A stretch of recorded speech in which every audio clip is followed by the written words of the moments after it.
जय हिंद मित्रों। सोनभद्र और खनन में वैध और अवैध जो पट्टाधारक हैं सबसे ज़्यादा वही परेशान होते हैं।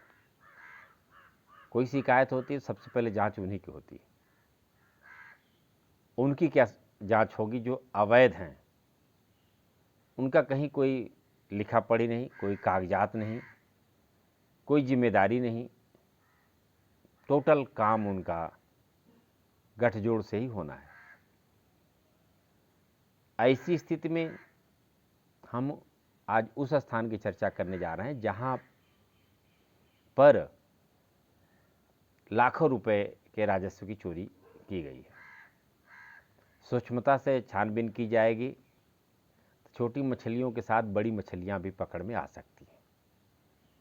खनन की जब बात करते हैं तो चाहे वो खनन विभाग हो, चाहे वन क्षेत्र का मामला आता है तो वन विभाग हो, और स्थानीय वर्दी से जुड़े हुए पुलिस डिपार्टमेंट हो, इनकी भूमिकाएं तय होने लगती हैं। वन भूमि में खनन हो रहा है तो इसके लिए पूरी तौर पर वन विभाग जिम्मेदार है।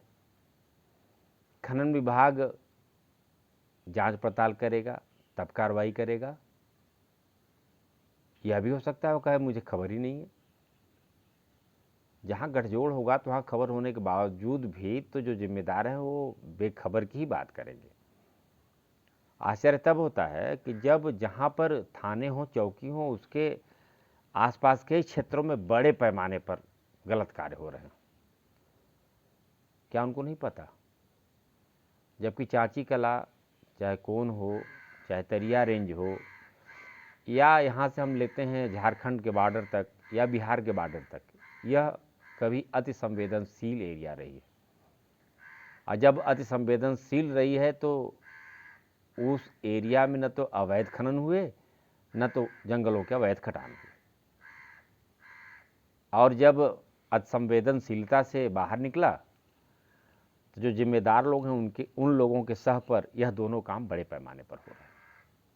आज हम केवल चर्चा करते हैं अवैध खनन की, फिर कभी वनों के कटान पे भी चर्चा करेंगे। चाची कला में सोन नद पर पुल बन रहा है, जनता के हितों को ख्याल में रख करके,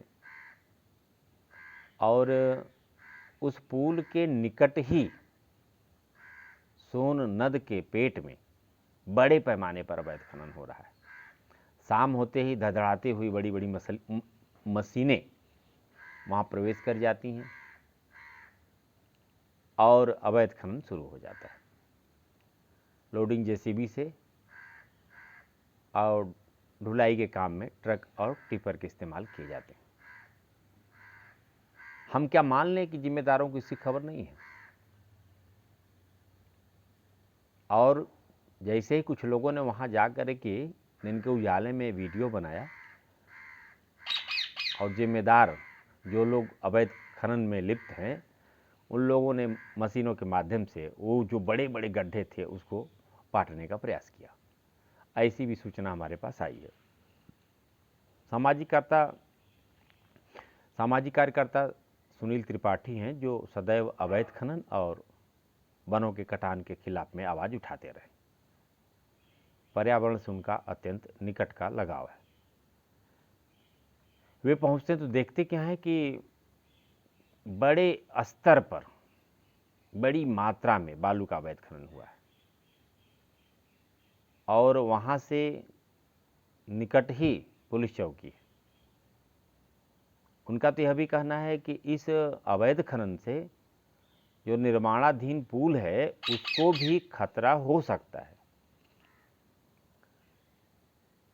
यह सारे काम रात में किए जा रहे हैं।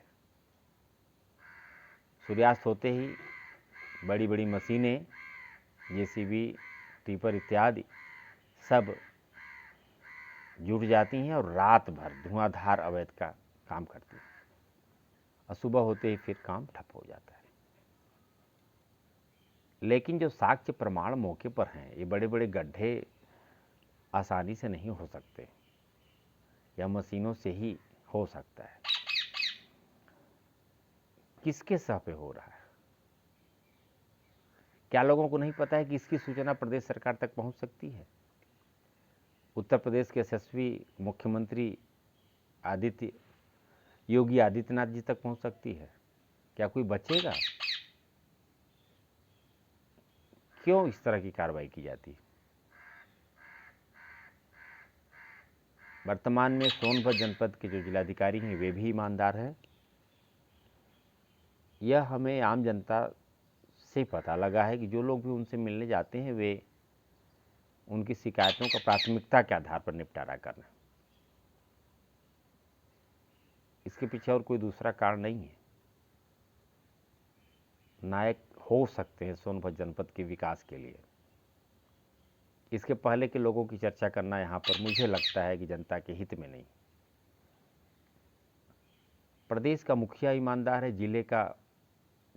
जिलाधिकारी ईमानदार है। ऐसी स्थिति में आखिर वे कौन लोग हैं जो दुस्साहस कर रहे हैं?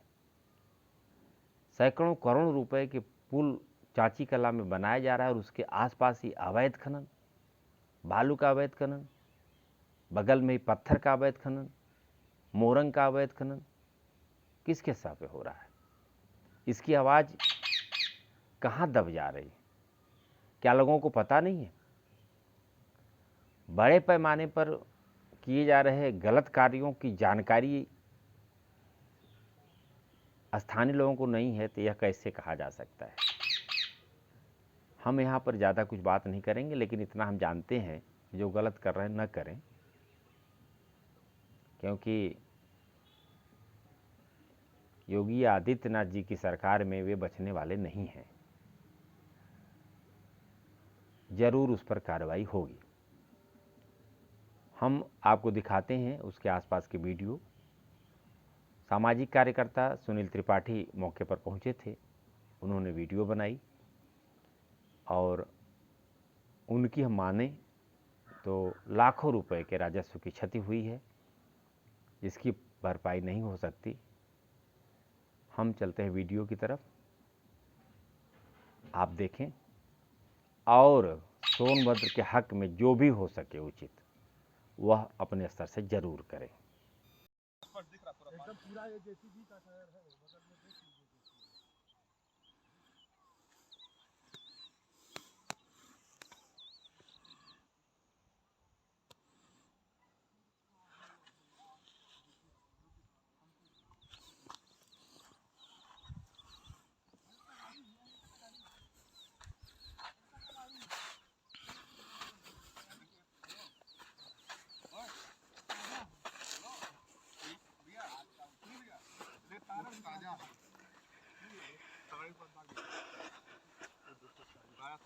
गाड़ी का ताजा तो ये लीक भी बनी है, एकदम ताजा जेसीबी की लीक है।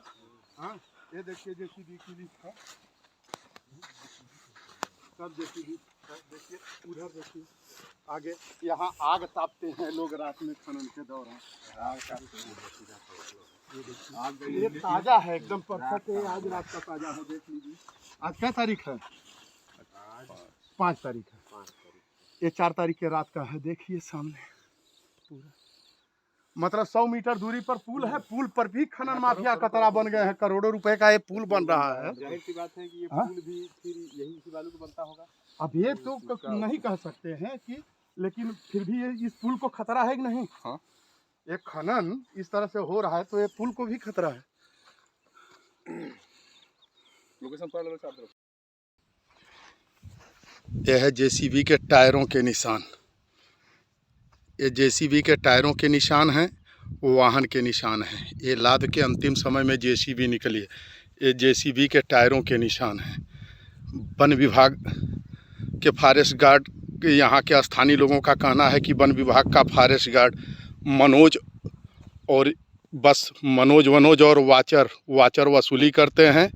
मनोज फॉरेस्ट गार्ड आते हैं और 500 रुपये पर गाड़ी के हिसाब से वहीं चौकी पे लेते हैं और ये लोग चले जाते हैं। ये स्थिति है यहाँ भारी पैमाने पे। यहाँ कई लाख शासकीय राजस्व की क्षति हुई। यहाँ यह है मामला है कि यहाँ पे लोग रात में अलाव जला के, मतलब सारी रात काम होता है और जब लेबरों को ठंडा लगने लगता है तो यहाँ अलाव जलाते हैं। आग जला के यहाँ गोईठा रखा गया है उपली, ताकि ठंडी लगे तो फिर ये है यहाँ के खनन की स्थिति। लाखों रुपयों का सरकार का चूना लग रहा है।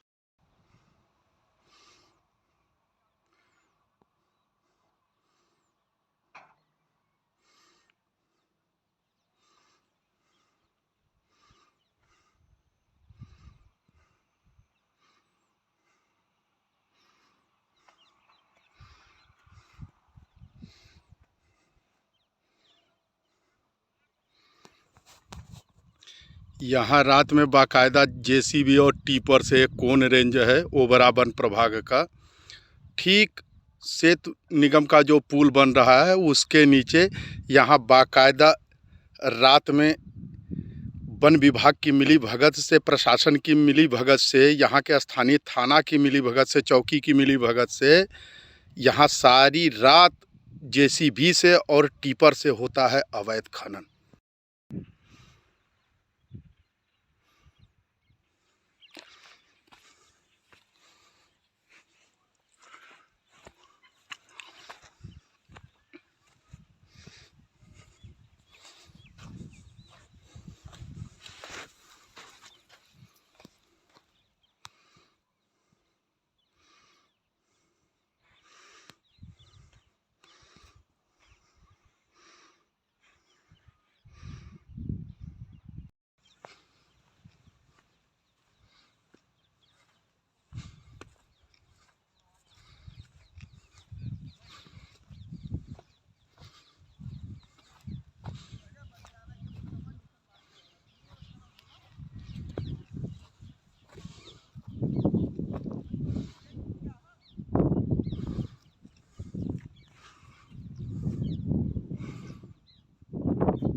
यहाँ वन विभाग और प्रशासन की मिलीभगत से रात को जेसीबी और ट्रैक्टर से होता है प्रतिदिन भारी पैमाने पर अवैध खनन।